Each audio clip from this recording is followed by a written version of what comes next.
Muy buenas noches, amigas y amigos, compañeras y compañeros. Bienvenidos, cabra y cabro, nuevamente a encontrarse con nosotros, pues, aquí en nuestro querido programa Esto No Tiene Nombre, que se transmite en vivo y en directo a través de Facebook Live de los hijos de Mafalda y también en YouTube. En YouTube, por supuesto, cuando el Josecito Johnson suba el programa y ahí nos denominamos Esto No Tiene Nombre Programa. Al final tienen que ponerle programa, si no, no nos van a encontrar, cabrito. Así que vamos a comenzar con el saludo hoy día de bienvenida a todas y todos los weones y las weonas. Les recuerdo, weón, amigo, weona, amigo, según la Real Academia de la Lengua Española. Así que vayan apretándose los calzones y los calzoncillos porque el programa hoy día va a estar requete contra entretenido. Hoy día solamente vamos a hablar de las buenas noticias internacionales y un poquito de pasada de historia. A la historia nos vamos a ir nuevamente, porque las demás noticias están más repetidas que la vieja que estaba bajo la lluvia. Y este programa se llama ¿Quién ganó la Segunda Guerra Mundial? Pero antes de comenzar con nuestro programa, voy a ir a mi lugarcito privado en el cual yo me destaco, que eso es lo que me gusta más, porque tengo el ego más inflado que la mierda, sobre todo porque habemos papa, y a ese weón lo voy a huear hasta por debajo de la lengua, ya comencé ya, pues. Pero ya ahí le vamos a comentar el cagüín que venimos. Así que vamos a ir con la primera frasecilla. Y dices así, robar un banco es un delito, pero más delito es fundarlo. Ah, que no saben quién lo dijo, pues. Sí, hay que averiguarlo. Nunca tienen puta idea, weón. No leen ni una weá a estos weones, weón. Ya, no importa, de ahí se lo voy a decir. Y esta frasecilla es del mismo del anterior. Dice, hay hombres que luchan un día y son buenos. Hay otros que luchan un año y son mejores. Hay quienes luchan muchos años y son muy buenos. Y hay los que luchan toda la vida. Esos son imprescindibles. Ahora cacharon los hueones, ¿no? Don Bertolt Brecht, pues, cabro, Bertolt Brecht, dramaturgo, escritor y todo el hueveo del teatro y gran pensadora. Otra frasecilla. Dice, ningún gobierno lucha en contra del fascismo para destruirlo. Cuando la burguesía ve que el poder se les escapa de sus manos, alzan el fascismo para mantener sus privilegios. Y esta frasecilla la dijo un involucrado en este proceso de la historia que vamos a contarle en un ratito más. Dícese así, los fascistas del futuro se llamarán a sí mismos antifascistas. ¿A qué no dirán quién lo dijo esa frasecilla? Ni se lo imaginan. Se lo dijo un señor llamado Winston Churchill.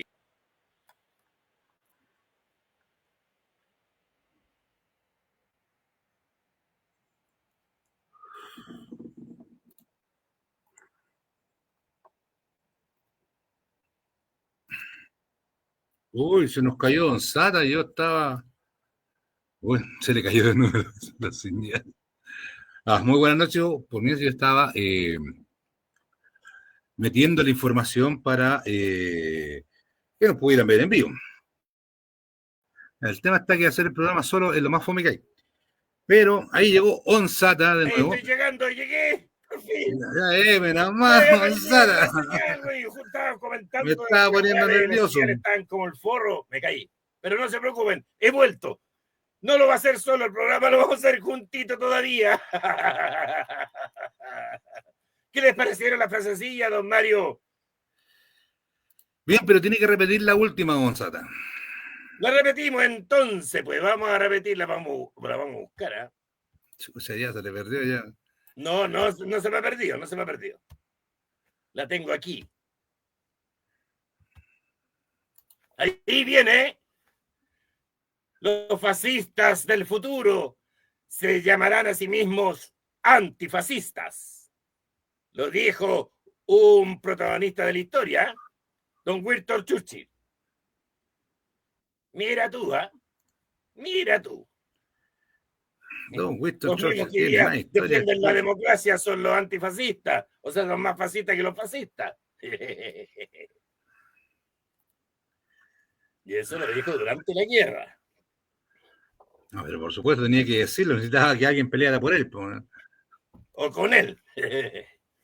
Por él, más que con él. Hay que tomar en cuenta que Europa no podía pelear, porque estaba invadida.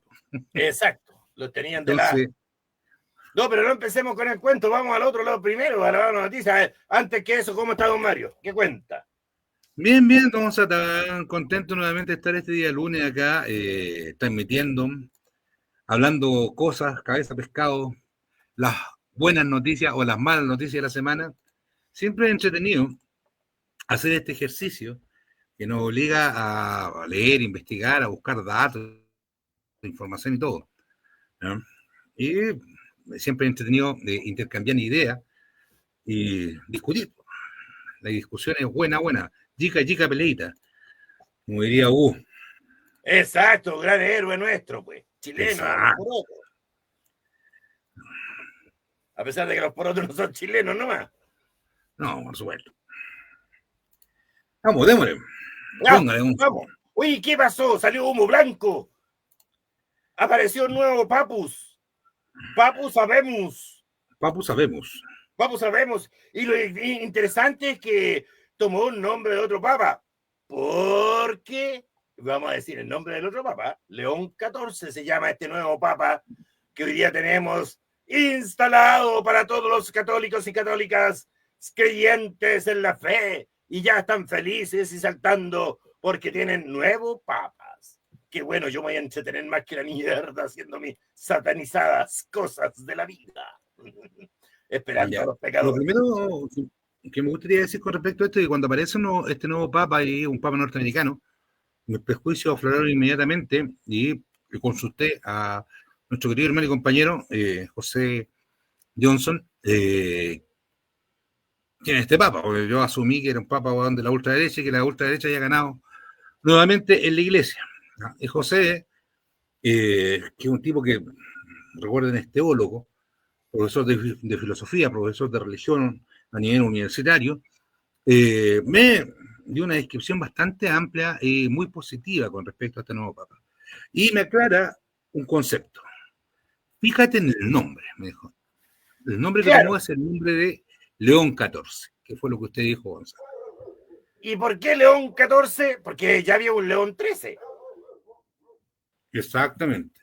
Ya había un León XIII. No, eso nos indica que supuestamente este nuevo papa va a tomar un recorrido similar o parecido al que tomó en su momento, a finales del siglo antes pasado, León XIII. León XIII es, desde el punto de vista de las fuerzas políticas y revolucionarias, las fuerzas de los trabajadores, uno de los papas más importantes que ha tenido la historia, porque él marca un momento en el cual se pone al lado de la y los trabajadores.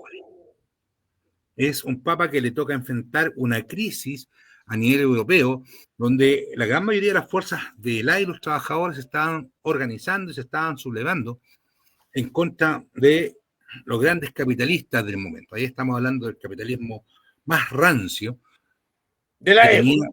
Que tenía, claro, tenía explotado hombres, mujeres y niños, que lo hacía trabajar entre 14 y 16 horas al día. ¿Ya? Este capitalismo, a través de las armas, había derrotado a las monarquías y a las oligarquías. ¿Ya? Entonces, exacto, a través de la fuerza, había instalado esta nueva lógica. ¿Ya? Tuvo que derrotar a la monarquía y a la oligarquía específicamente para poder conseguir el mayor objeto que ellos siempre han perseguido, que es la propiedad privada. Clarín Bombín. Porque con la existencia de reyes, de monarcas, de señores, la tierra, la propiedad de la tierra era del rey. En consecuencia, podríamos decir en ese caso que era una propiedad pública, porque era del rey.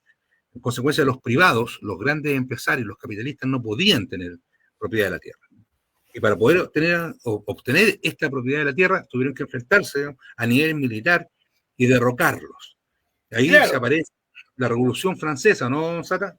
Exactín, pues, de la igualité, de la fraternité y de todos los militares.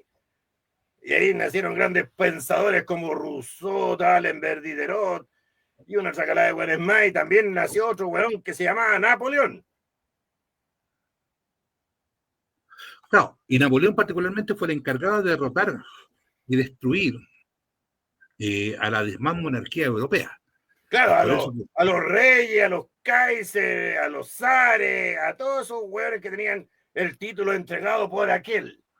Exactamente. Ese de que está ahí arriba. Exacto. Por ese que está allá. Porque el poder de Dios pasaba al rey y del rey a su pueblo. Los liberales y capitalistas decían que el poder de Dios pasaba a el pueblo y del pueblo al rey. Por eso que podían elegirlo posteriormente. Ya, pero vámonos a hablar del Papa León XIII, quien objetivamente en 1891 escribe una encíclica que es básica y fundamental para lo que es la y los trabajadores. Se llama encíclica Renum. Ya, Renum Novarum. Es que me gusta cómo suena esa. Renum Novarum. Suena rimbombante. Ya, pues cuéntenos de qué se trataba la encíclica. ¿Qué decía?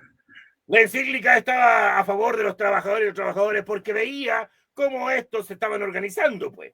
Pero también a la vez criticaba el socialismo diciendo que era un terror, era el error más grande, porque eso iba a hacer que todos fueran más pobres todavía. Eso en grandes palabras. Y exigía a los grandes capitalistas ponerse la mano en el corazón y dar un poquito más a los trabajadores. Eso es lo que pretendía, a grandes palabras. ¿O no, Mario? Pero por supuesto, pero ¿qué decía esta encíclica, don Sara? ¿Qué decía? Sí. Que es urgente proveer de la manera oportuna el bien de la gente que condiciona, de condición humilde, pues es mayoría la que se debate indecorosamente en una situación miserable y calamitosa, ya que, disueltos en el pasado siglo los antiguos gremios de artesanos y sin ningún apoyo que viniera o llenar el vacío, desentendiéndose de las instituciones públicas y las leyes de la religión. En nuestro antepasado, el tiempo fue insensiblemente entregado a los obreros aislados e indefensos, a la humanidad de los empresarios y la desenfrenada codicia de los competidores. Eso es lo que decía León XIII. O sea, León XIII se dio cuenta de que y los trabajadores, incluyendo niños... hay una frase que es importantísima, que se me le fue ahí. Es una verdad incuestionable de la riqueza nacional proviene no de otra cosa que del trabajo de los obreros. Qué importante frase, ¿eh? Pero por supuesto, o sea, este Papa reconocía primero que la riqueza nace única y exclusivamente a partir del trabajo, de las y los trabajadores, de los obreros, de los proletarios, o como quieran llamarlo. ¿Ya? Este Papa, que le toca ver en este periodo la miseria en la cual estaba viviendo la y los trabajadores, que a pesar de tener trabajo, a pesar de trabajar entre 14 y 16 horas al día, vivían en la más honda miseria que ustedes podrían percibir, pensar. O sea, vivían casi muriendo de hambre. Salarios miserables, sin vivienda adecuada, sin acceso a la salud, sin zapatos, sin acceso a la educación, sin nada, absolutamente nada. Y este Papa efectivamente se da cuenta de eso, pero no solamente por la misma miseria de los obreros, sino que también veo un elemento que usted ya mencionó, Gonzalo, que tiene que ver con que este nivel de miseria, este nivel de pobreza en la cual estaban siendo sometidos y los trabajadores, podía generar un peligro. Claro, se la voy a leer como lo dice él, ¿eh? Por favor. Por consiguiente, frente al peligro observado por la Iglesia, se hace necesario establecer una respuesta que resguarde el orden institucional, el que fue expresado en la encíclica de León XIII, documento que viene a recordar a los empresarios y propietarios del poder representados en el Estado que sin trabajadores no existiría riqueza y que estos pueden tomar conciencia de su situación de miseria, la que puede transformarse en organización revolucionaria. Fuerte las palabras. Pero por supuesto, porque, a ver, ¿qué es lo que le pasa a los pobres, los miserables, cuando ya no tienen nada que perder excepto sus cadenas? Rebelarse. Romperla y ponerse a luchar. Y por esa lucha total ya no tienen nada más que perder. Entonces, León XIII efectivamente ve y se compadece de la miseria de los trabajadores, pero al mismo tiempo tiene una reacción pensando en el futuro. Si no mejoramos las condiciones materiales de existencia de los trabajadores, estos se van a ir para el otro lado, se van a unir a los socialistas, se van a unir a los comunistas. Y el socialismo y el comunismo, según este mismo Papa, no es bueno, no es nada bueno, es malo, malo, malo. ¿Y por qué es malo? Porque está en contra de la propiedad. Y este Papa dice que la propiedad privada es connatural a nosotros los seres humanos. Se contradice la historia de la iglesia, ¿eh? Yo me acuerdo en aquel tiempo que Dios vino y le dijo a todos los hueones y hueonas, amigos y amigas, por supuesto, lo que yo he hecho es para todos ustedes. O sea, una propiedad colectiva. Me acuerdo de esa hueá porque yo estaba ahí, pues. Sí, mira, puta, qué bueno, Gonzalo, qué bueno, porque mira, hoy día conversando con José, efectivamente estábamos viendo este tema y empezamos a hacer revisión de nuestra memoria y efectivamente, mucho antes de León XIII, mucho antes, están lo que se llaman los padres de la iglesia, ¿ya? Y los padres de la iglesia tenían una posición sumamente dura, sumamente fuerte, en contra de lo que era la propiedad privada, ¿ya? Súper fuerte, ¿ya? Porque clasificaban al que se apropiaba del trabajo de los demás, ¿ya? Que permitía que existiera pobreza o miseria, los clasificaban de ladrones, ¿ya? Esa información está en un texto que se llama Diccionario Social de los Padres de la Iglesia, ¿ya? Un texto que hace algunos años atrás nos tocó revisar, que lo tiene José Johnson y él lo compartió con nosotros, él compartió un par de páginas que ya pronto, en su momento lo vamos a ver. Entonces, este texto es fundamental para los que quieran explorar el tema de los padres de la iglesia y esta visión y esta discusión con respecto a la propiedad privada que estos padres de la iglesia tenían, que es una visión mucho más cercana, mucho más histórica con respecto a lo que es la propiedad privada y la visión más cristiana o esa visión cristiana inicial que tuvieron los padres, más pura. Entonces, aquí en el Diccionario Social de los Padres de la Iglesia van a encontrar una cantidad de información sumamente fuerte, sumamente dura. ¿Y cómo la iglesia se fue transformando? Porque antiguamente, antes del León XIII, no había crítica a la explotación, pues. Recuérdense que el monarca lo recibía de aquel. De ese que está ahí arriba. Ese hueón. Sí. Mira, quiero leer una frase, un parrafito que José nos marcó, que tuvo la amabilidad de marcarnos, con respecto al tema de la pobreza. Dice, no le das al pobre lo tuyo, sino que le devuelves lo suyo, pues lo que es común y ha sido dado para el uso de todos, lo usurpas tú solo. La tierra es de todos, no solo de los ricos, pero son muchos menos los que gozan de ella, muchos de ellos los que gozan de ella que los que gozan. Pagas pues un débito, no das gratuitamente lo que no debes. O sea, tiene un lenguaje más o menos complicado, pero ¿qué nos dice este párrafo? Que cuando uno le entrega al otro, cuando dicen voy a ayudar al pobre, en la práctica no lo estamos ayudando, sino que le estamos dando lo que le pertenece. Porque Dios lo entregó. Exactamente, porque según esta visión de los padres de la iglesia, la tierra, Dios la entregó a todos los sujetos, a todas las personas, ¿ya? Entonces, todos tenemos derecho a usufructar de ella, a recibir sus beneficios. ¿Ya? Los ricos no tienen el derecho de apropiársela. ¿Ya?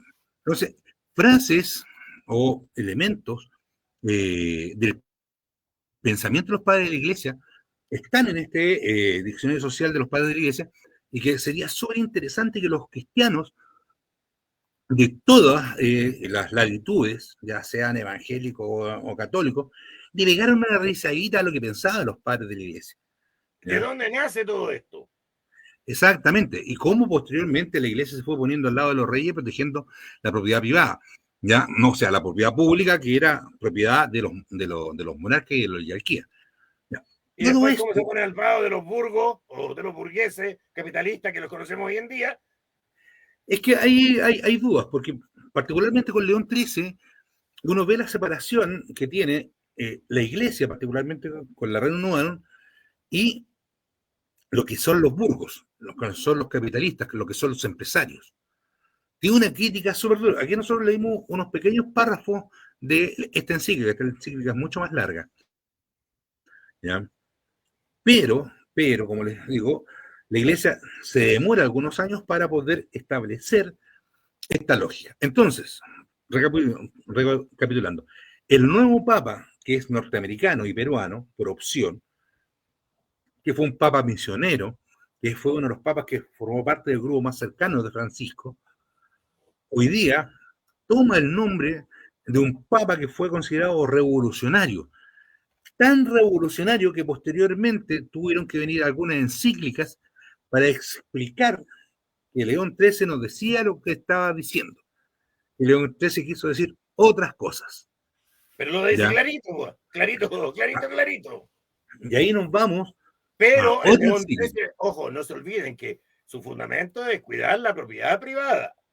Lo que dice que hay que repartir un poquito más y seamos más conscientes que las trabajadoras y los trabajadores y los niños que trabajaban en aquel tiempo.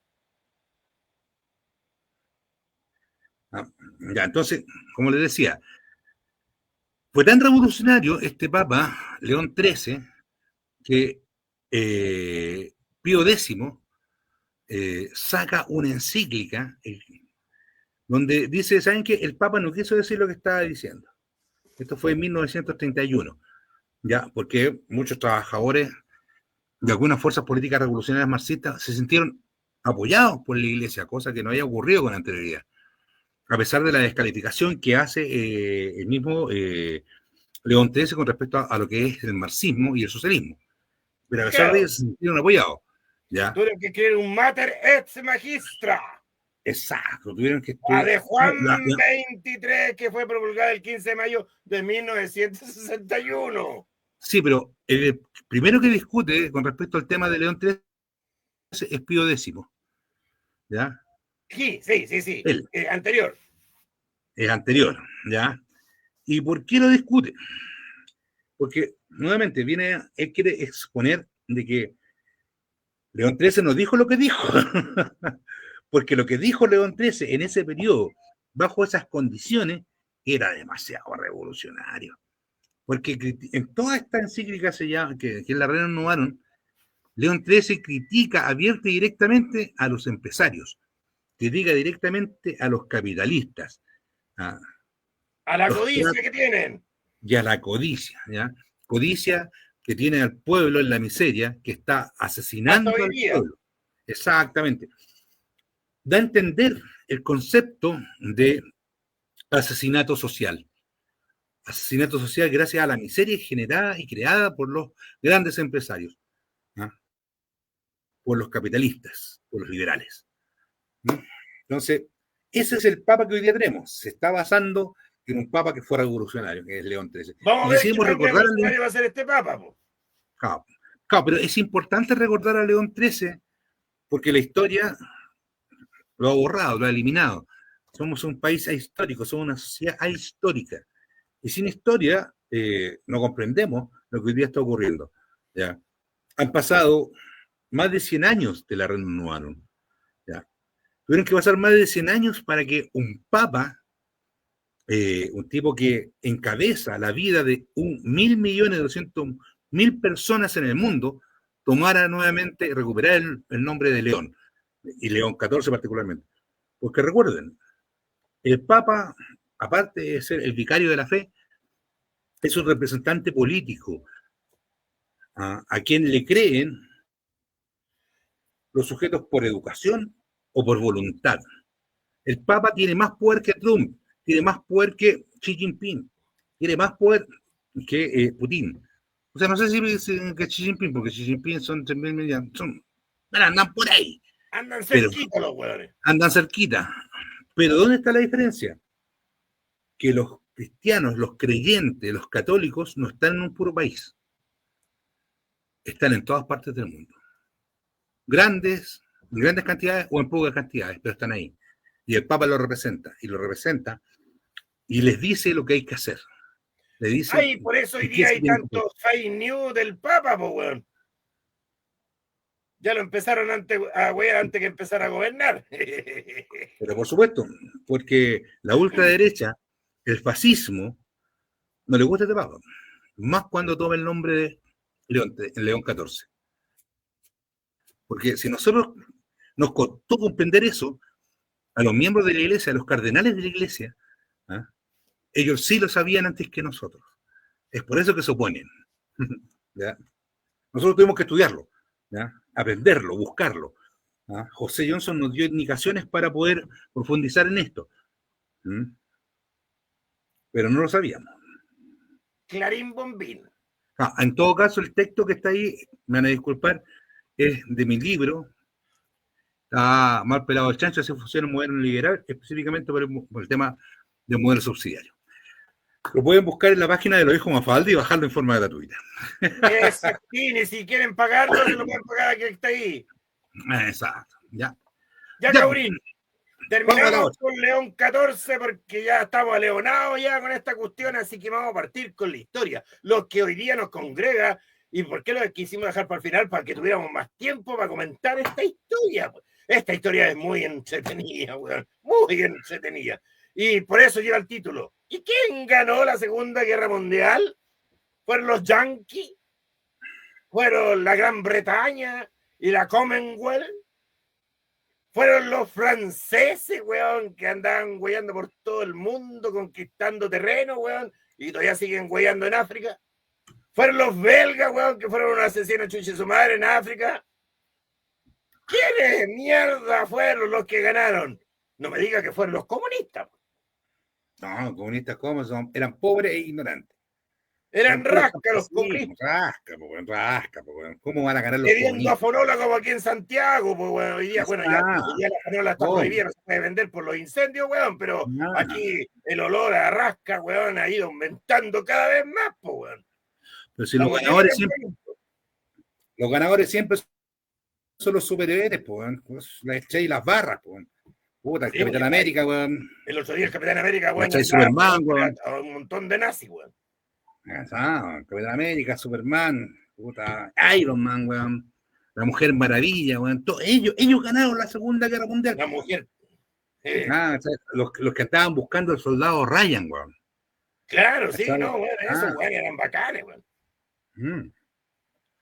Ellos ganaron la Segunda Guerra Mundial. Puta, hemos visto cientos de películas donde Estados Unidos gana la Segunda Guerra Mundial. Esa es de los que saltaban con tela en la cabeza. Esos weones también ganaron la guerra, weón.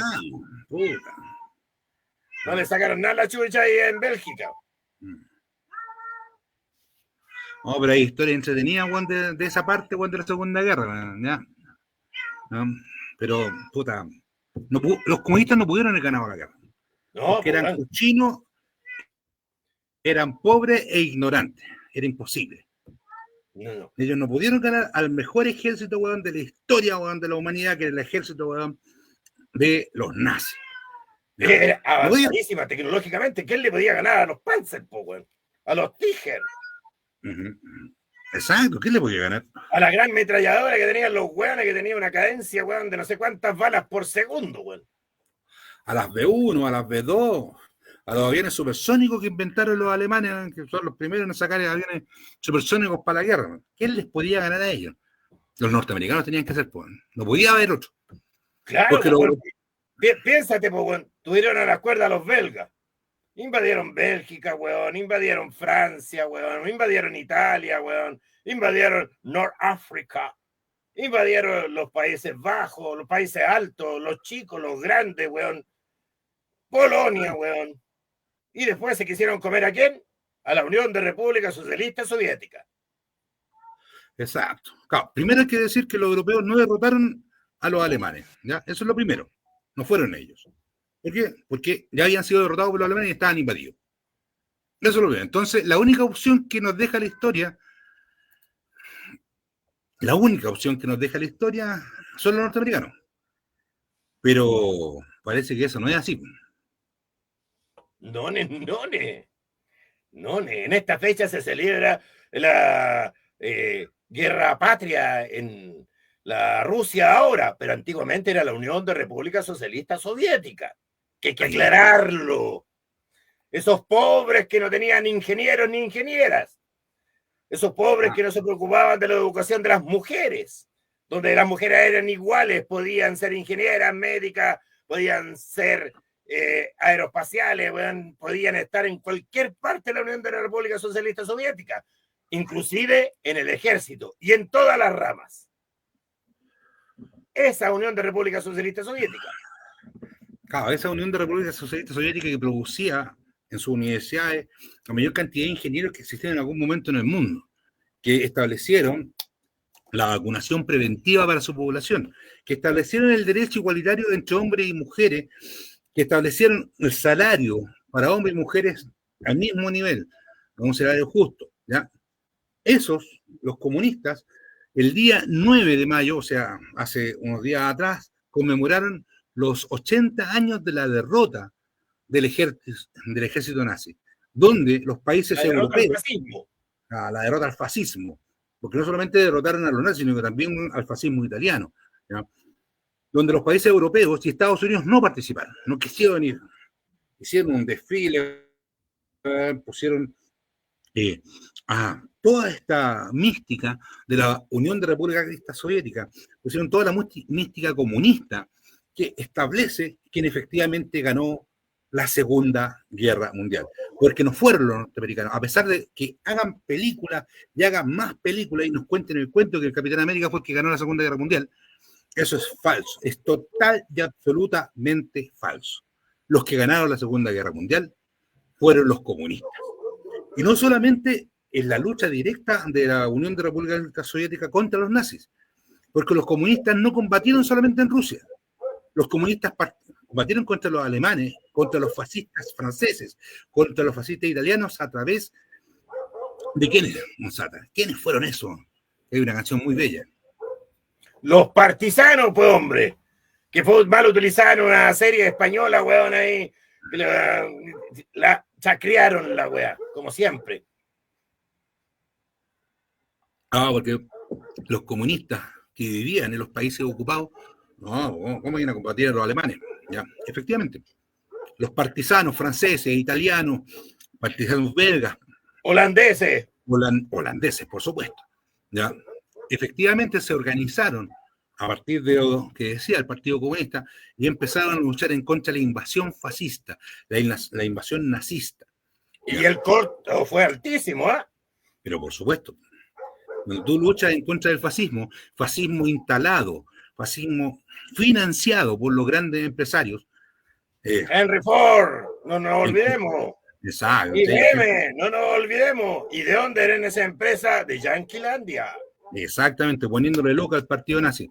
Cuando tú luchas contra ellos, efectivamente te van a matar. Y eso fue lo que hicieron los nazis en contra de los partisanos y la población civil.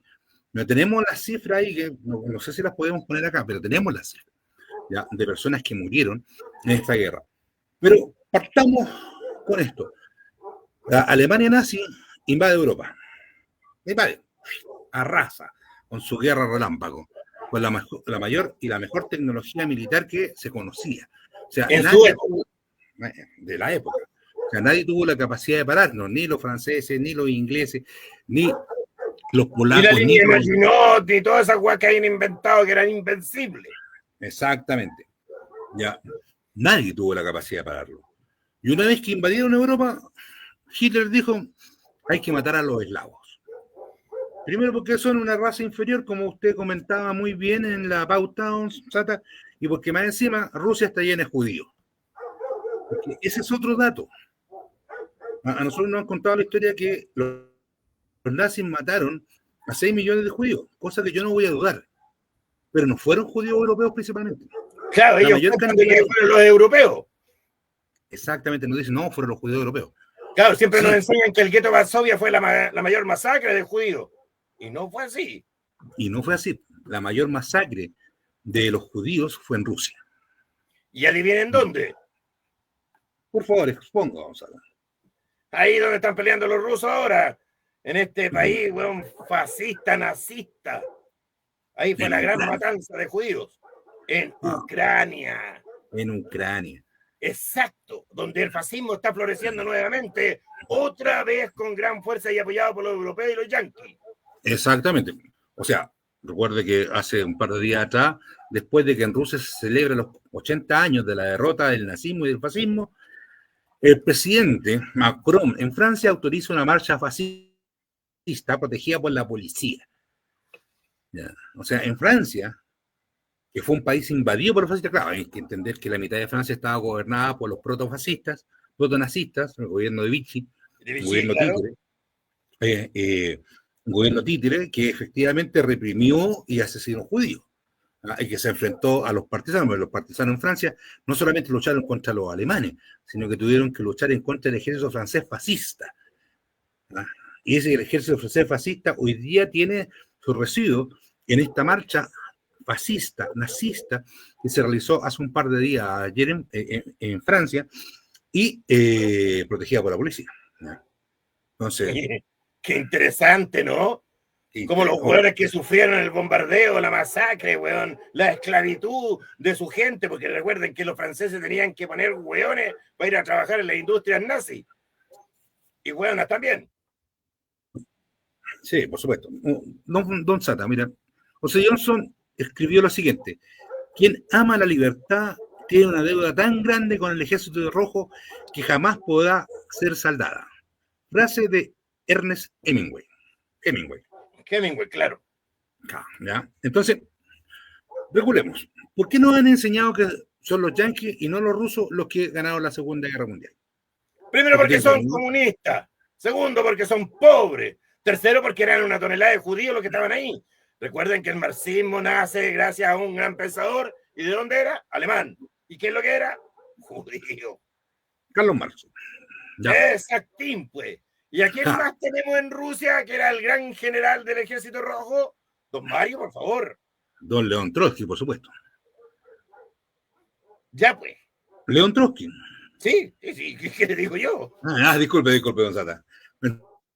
Entonces, Rusia, por sus características, la Unión de República Soviética, por sus características, por su forma de hacer, no tenía problema ni con los judíos, ni con los blancos, ni con los negros, ni con los chinos, porque, recuerden, es el país más grande del mundo, y en ese territorio hay una población con características que son totalmente diferentes entre ellos. En consecuencia, como los comunistas nunca han tenido problemas con el racismo, nunca tuvieron problemas con los judíos. ¿Ya? Ni entonces, con los judíos, ni con los eslavos, weón, ni con los indochinos, ni con ninguno de esos cuerpos que son vecinos. Y no solamente vecinos, sino que hay gente con características asiáticas al interior de Rusia. O sea los mongoles, pues, weón. Indiscutiblemente. Entonces, ¿por qué no? Porque, por un lado, lo que dice usted es muy cierto, pero por otro lado, usted ya lo mencionó. Pero es necesario profundizarlo. Ya. En Rusia, como existía igualdad entre hombres y mujeres, las mujeres también combatían. Ese fue el primer gran fenómeno que llamó mucho la atención. Exactamente. O sea, incluso tenemos casos bien particulares. O sea, el mejor francotirador de la historia de la Segunda Guerra Mundial es una mujer. Exactín. Las mejores aviadoras del mundo en aquella época eran mujeres. No me acuerdo los nombres de las cabras. Sí, no me acuerdo el nombre. No, pero ahí yo quiero meter la punta, porque aquí voy a meter a otro pueblo, a otro grupo social marginado, basureado, que también fueron los mejores pilotos de la Segunda Guerra Mundial, ¿ya? Que son los colas rojas. un escuadrón de negros. Ah, sí. Sí. ¿Ya? Sí. Negros norteamericanos que fueron basureados, fueron maltratados, perseguidos. Ellos se sumaron a la guerra y crearon uno de los mejores escuadrones de combate aire-aire de la Segunda Guerra Mundial. ¿Ya? Y por otro lado tenemos a mujeres rusas que combatieron en infantería, que combatieron en toda la línea de tanque, que fueron, entre ellas, un escuadrón de mujeres fue la que combatió Berlín. ¿Ya? Entonces, el ejemplo que la Unión de Repúblicas Socialistas Soviéticas daba y dio es malo. Es pésimo. La igualdad de las mujeres que hacían la mantención de los tanques eran ingenieras soviéticas. Exacto. O sea, tenemos a una gran cantidad de profesionales, mujeres. ¿Por qué? Porque entonces, como se establece la igualdad entre los sexos, son las mujeres las que pueden elegir la carrera que van a optar. ¿Ya? Entonces estudiaban de todo. Y dentro de ese proceso están las mujeres ingenieras, que no solamente estuvieron al frente, ¿no? Peleando en primera línea, arreglando los tanques que se iban echando a perder o quedaban con algún problema, sino que también teníamos esas mujeres que ustedes decían, don Sata, que fueron parte del proceso de construcción del T-34. Las ingenieras que ayudaron en el diseño final del T-34, después de haber sido mostrado en la línea de producción. Exactamente. ¿Por qué? Porque efectivamente esta fue una guerra de tanques, ¿no? Donde la guerra relámpago efectivamente que implementaron los nazis y el fascismo se basó específicamente en los tanques. Tanques que ni los franceses, ni los ingleses, ni los norteamericanos fueron capaces de combatir. Fueron, exactamente, como usted muy bien dice, no fueron capaces de competir. Hasta que apareció un tanque que es el T-34 ruso. Una maravilla de la guerra. Una maravilla. Y esa maravilla fue la que hizo bolsa a los tanques alemanes. Pero antes de eso, de que empezaron a hacer los bolsas, es necesario decir que la primera derrota real y concreta del ejército alemán se produce en 2 ciudades. Partiendo con Stalingrado. Claro. No, Stalingrado. Sí, tiene razón. Stalingrado. Ahí fue, primero, donde el ejército alemán ya llegó a su máxima expresión y donde finalmente el ejército alemán empieza a perder. Claro, hay algunos que dicen que la primera derrota que sufrieron los alemanes fue en África, particularmente en el Alemán, que es un enfrentamiento que se da entre ingleses y el Afrika Korps, donde este general que acabamos de nombrar, Montgomery, le produce una derrota al Afrika Korps, pero que no tuvo mayor nivel de trascendencia, ¿no? En la batalla del Alemán, donde efectivamente se da la primera derrota contundente en la Segunda Guerra Mundial, donde los alemanes empiezan a gastar todos sus recursos, es en Stalingrado. En Stalingrado se establece se le hace paralelo al ejército alemán, se le detiene y se le derrota. Y se le derrota, claro, ahí es en el momento más crucial. Y ahí está el general Scott. Ahí empieza la derrota alemana en el Stalingrado. Y esto no quiere decir que yo tenga mucha simpatía por Stalin, pero es un hecho, ¿ya? Stalingrado, Leningrado, un conjunto de ciudades que pararon el avance alemán, permitiendo de esta forma que la Unión de Repúblicas Soviéticas se pudiera reorganizar, ¿ah? Construir nuevas fábricas y empezar a producir armamento para defenderse, porque hay que tomar en cuenta que Rusia no estaba preparada para la guerra.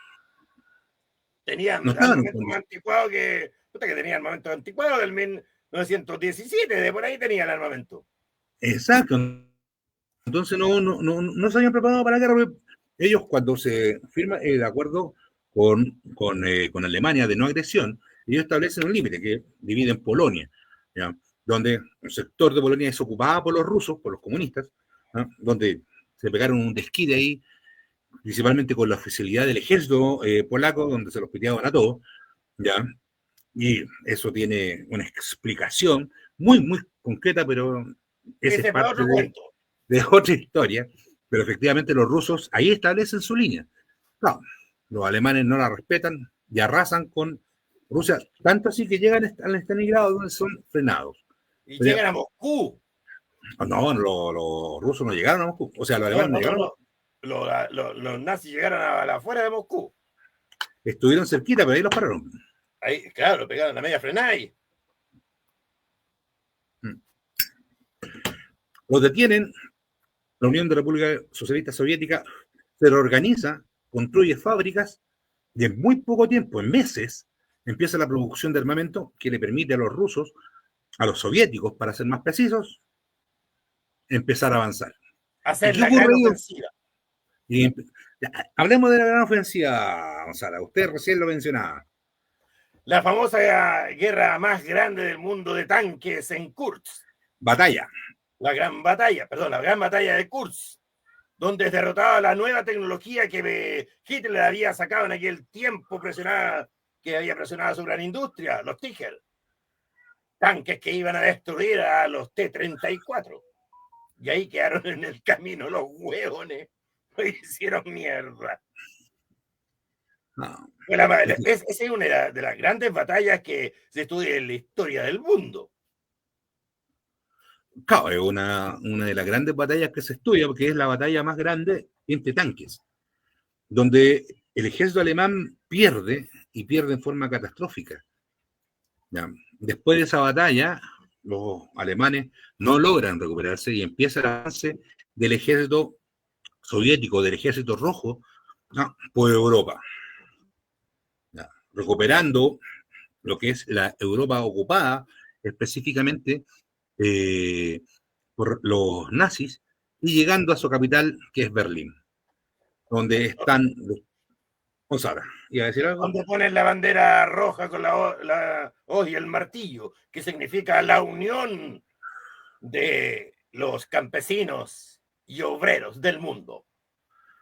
Exacto. Hay que decir que en medio de la batalla de Berlín, el máximo líder del fascismo, del nazismo, cobardemente se suicida, porque no quiere ser ni humillado, ni tomado detenido, ni preso por los rusos.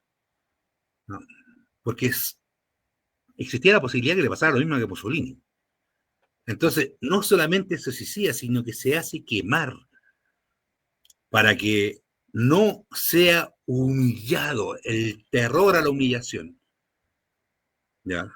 Y ese es el fin de la guerra, con la ocupación del ejército rojo, del ejército soviético, de la capital del Reich, que era Berlín. Pero toda esa historia no la cuentan. O sea, no es que nosotros queramos ensalzar la guerra. Primero, la guerra, siempre, como lo he dicho, va a sacrificar a los jóvenes, va a sacrificar a los que se van a transformar en el futuro de nuestras sociedades, en el futuro de nuestra cultura. Siempre va a mandar no solamente a los jóvenes, sino que al pueblo, a los trabajadores. Estamos en contra de la guerra porque finalmente los que se enfrentan en esa guerra son los hijos de y los trabajadores. ¿No? Y estos europeos, weón, siguen hueando, weón, cuando las pérdidas totales en Europa, weón, y parte de África fueron entre 70 y 85 millones de muertes. Es que ahí vamos a pasar ese tema, don Sata. Me parece súper bien que lo exponga. Hoy día, muchos países europeos, la mayoría, no fueron a esta conmemoración de los 80 años. Estamos hablando de 80 años de la derrota del nazismo y del fascismo. ¿Ya? Clarín Bombín. Y no fueron, los yanquis tampoco fueron. ¿Por qué?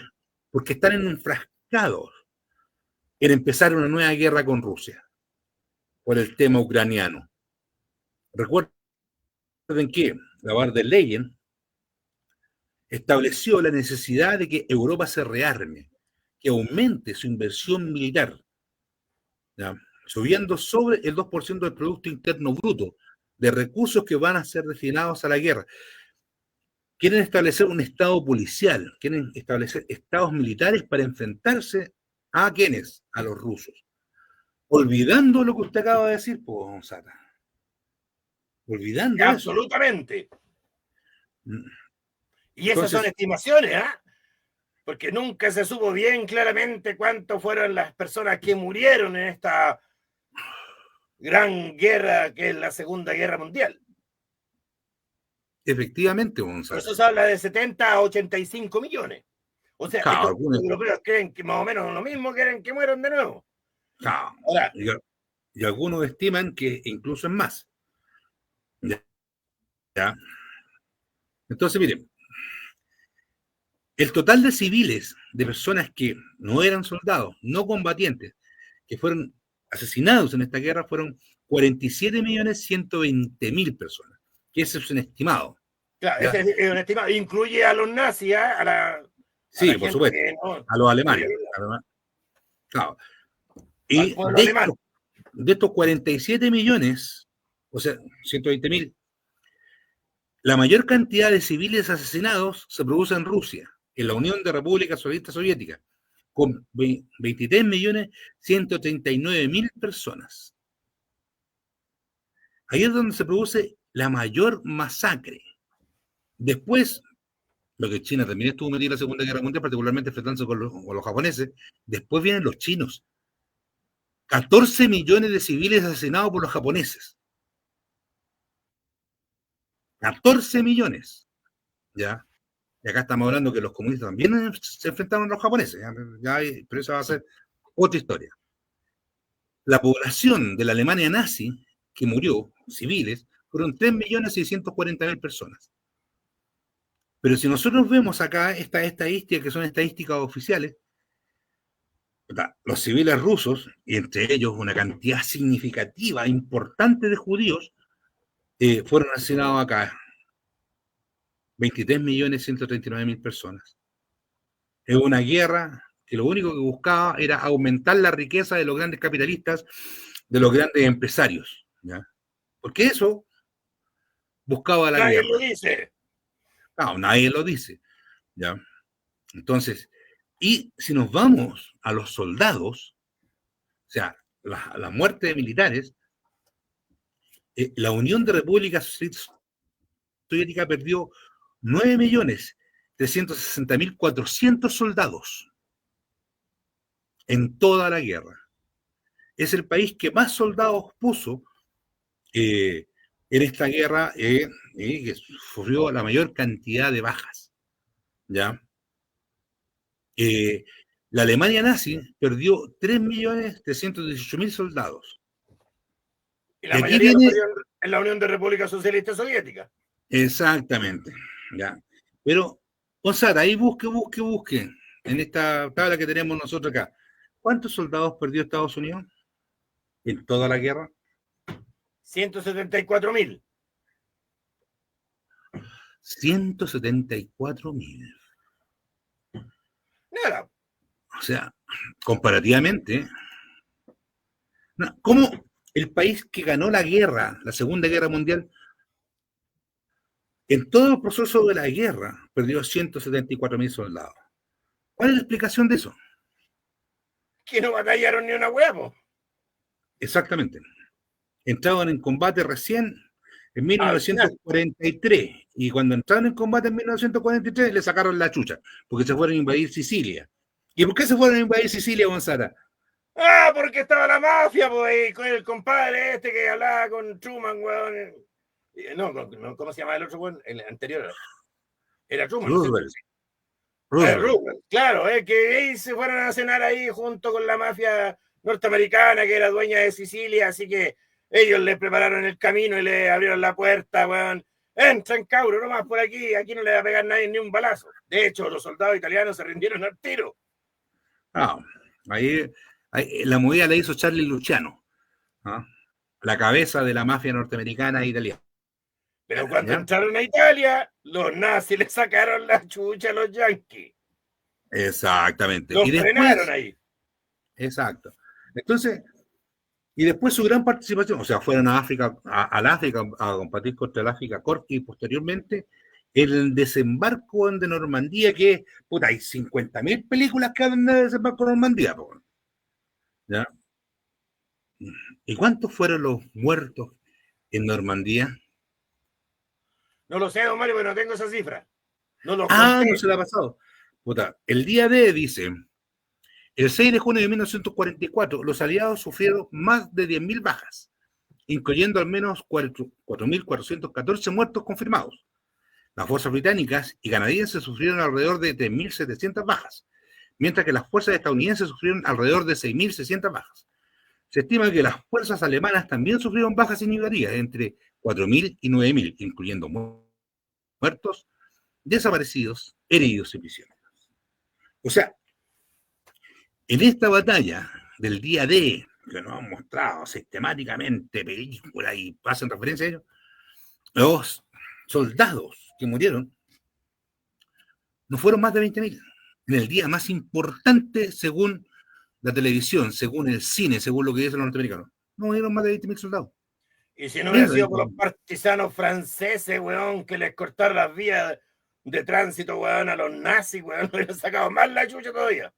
Exactamente, si no hubieran sido por los comunistas franceses, los partisanos franceses, que efectivamente volaron trenes, volaron vías, volaron sistemas de comunicación y todo, puta, lo hubiera ido peor. Ahí los comunistas otra vez metidos.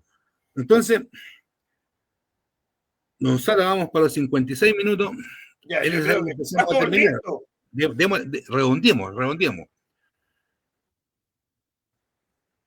Después de ver estas cifras de personas muertas en una guerra que solamente buscó beneficiar el bolsillo de los grandes empresarios de la guerra, de las armas, hoy día Europa se está preparando para la guerra, por lo menos a nivel de presupuesto y a nivel de compra de armamento.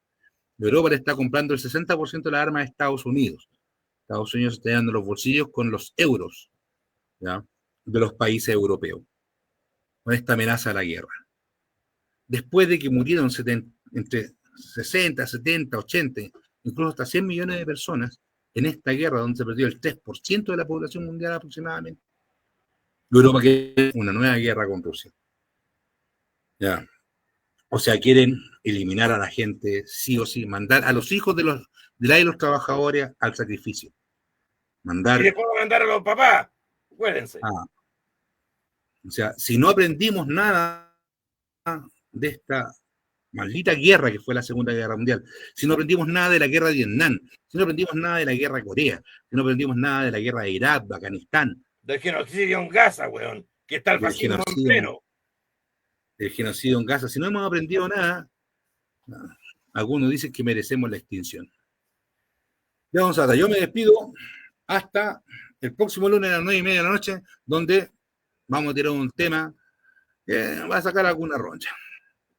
Nos vemos entonces. Y yo me voy a despedir con una canción que me gusta mucho, weón, que es de un weón que es poco conocido, pero nos encanta a nosotros, de Sexual Democracia. Y dice así: métanse su weá de guerra en la raja, los weones.